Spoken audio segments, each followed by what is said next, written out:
It's been a while since I did an update. March 1st.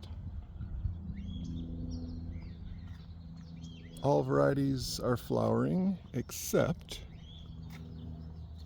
the Sugarloaf. Actually, I take that back. Mixed bloom, I see the blooms coming.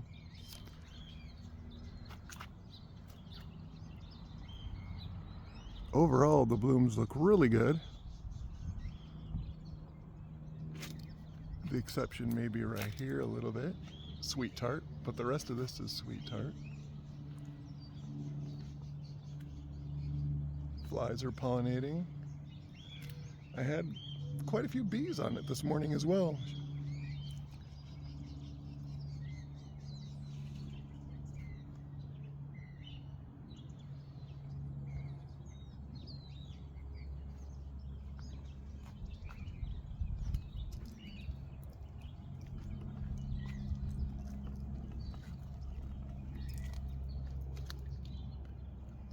This right here is fruit, excuse me, this right here is fruit punch. Looking pretty clean so far. All that up there is sweet tart. Looking 95% clean.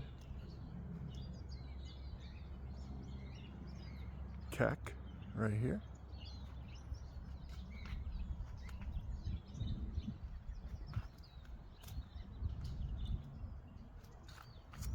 You can see the different colors of the panicles.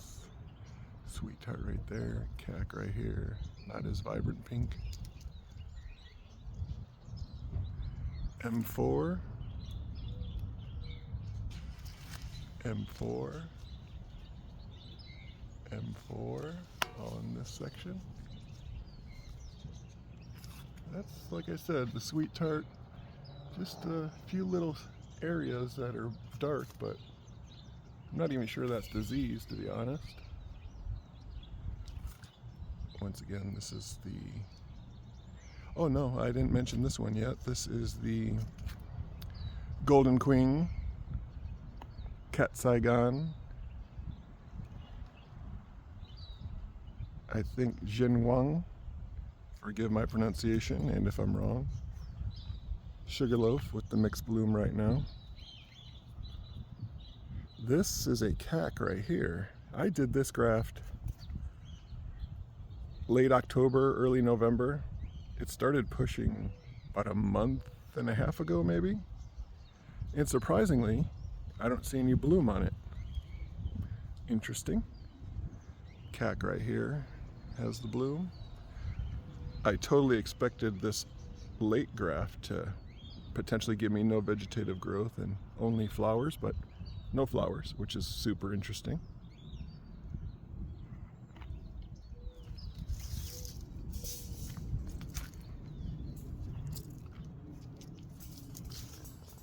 Coconut cream right here. I'm sorry, not coconut cream, forgive me, cotton candy. This section right here.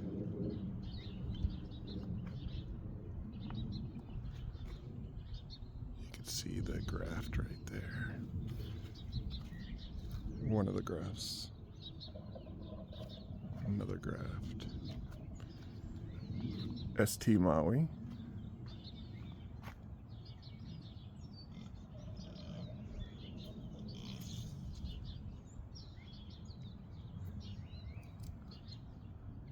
Nice panicle here, a bit of a mixed bloom here.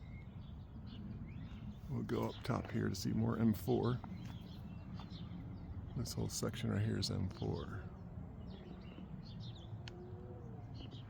This is the cleanest any of my blooms have looked ever. And this is the first official year I completely top worked from Glen. So stay away from Glen if you're in SoCal. My experience, and I think a lot of others' experience.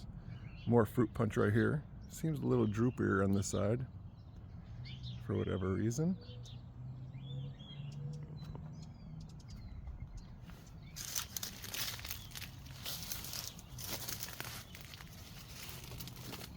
Here's a failed graft. What do you know? I'll take it. One failed graft. Fruit punch from the other side here. All that sweet tart again. Here's a look at it from this side. See the flies doing pollinating. Pretty active this morning. We've been warming up a bit. Had almost 90 degrees the last couple days. So there you go. Pretty exciting stuff. I'm a pretty patient dude, so being the first year after grafting last year, I'm going to let all these varieties go to fruit, hopefully. Show me a little potential. And then when the nighttime temps are pushing 60 fairly consistently, I'm going to take all the fruit off and all the panicles off and let it do a little more vegetative growth this year. And then next year, providing I get a nice few flushes of vegetation, we'll be letting some go to fruit. I'm not trying to keep this tree small. I'm definitely, this is kind of not the centerpiece of my yard, but it'll be competing for the centerpiece, and I want this mango to get as big as it wants to be. And once again, this is Turpentine. It's taken me many years of relearning mango practices, you know, as far as pruning and maintenance and care. I started with Florida principles and quickly learned that you may want to do the absolute opposite out here in Southern California from what they teach there. And you definitely want to try to select varieties that are less prone or seem to hold fruit in spite of powdery mildew. That seems to be the only disease issue I've noticed, and for the most part other people have mentioned for Southern California. Oh, and if this side looks a little delayed or behind schedule, this side I had some failures on my first grafting attempt last year, and not surprising, the grafts I put on this side of the tree really didn't have any buds that were pushing. The rest of the tree had really ideal budwood where the buds were starting to push. So almost 100% of the ideal budwood took, and the not ideal budwood, I had quite a few failures, and that was probably about 5 or 6, 7 failures right in this section. So I redid those a little later in the year with better quality budwood, and they all took. You'll see that one in the back I showed you. It's kind of tucked away from the sun. It's kind of a small, weak branch. So, you know, there's other factors at play here.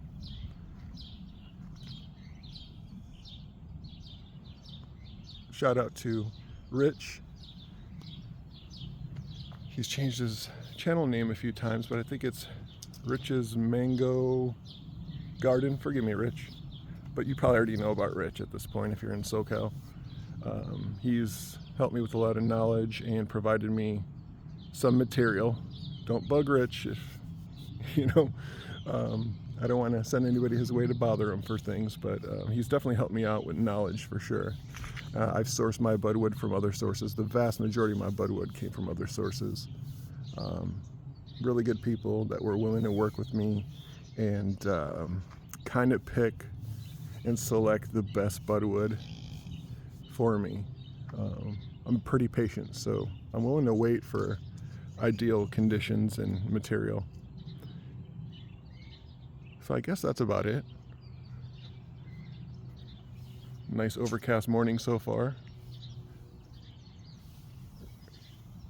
Been out in the yard doing a little maintenance that's well overdue.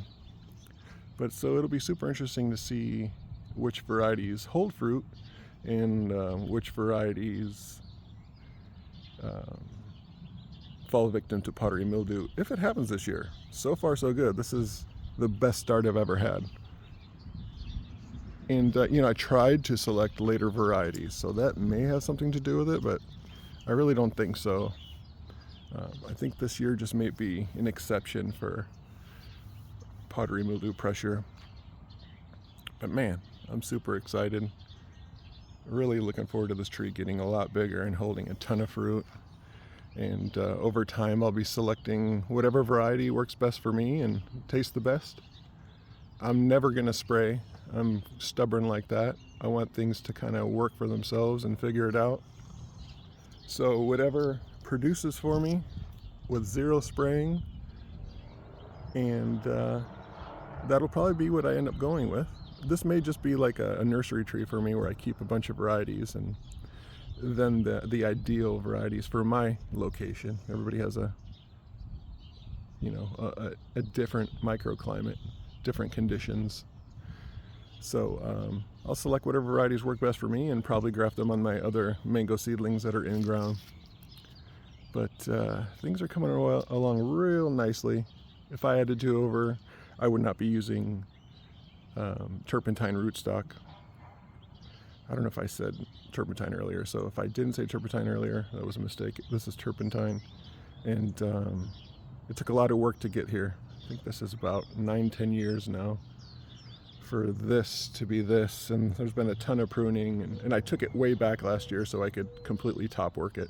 It would be bigger, but not worth the effort in my opinion to do Turpentine. Plant seedlings, let them get big, then graft is my recommendation if you want the best chance of success. You want a strong tree first. Well, hope this is informative and helped, and have a good one.